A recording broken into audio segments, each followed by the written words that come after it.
Kung hindi sila bobo, maiintindihan nila yung ginagawa ko eh. Bobo kasi sila eh, kaya hindi nila naiintindihan. What?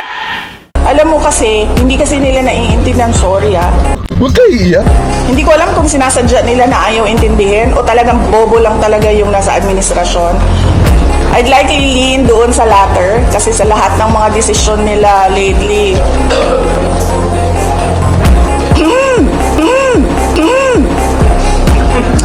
Ay, alam mo, sa totoo lang talaga, nahihiya ako as a Filipino ba na nanonood yung ibang bansa sa atin and ganito yung estado ng this is the state of the nation. So, ilalagay namin doon personal to differentiate it from official. Kasi pag personal, hindi ako gumagamit ng pera ng bayan. Pag official, gumagamit ako ng pera ng bayan. Hindi ibig sabihin na personal na lakad yan ay holiday o pamamasyal yan.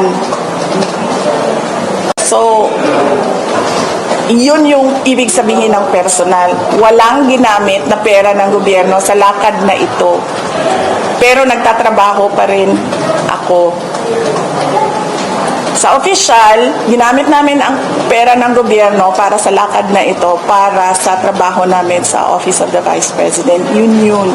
Hindi ibig sabihin na personal ay namamasyal.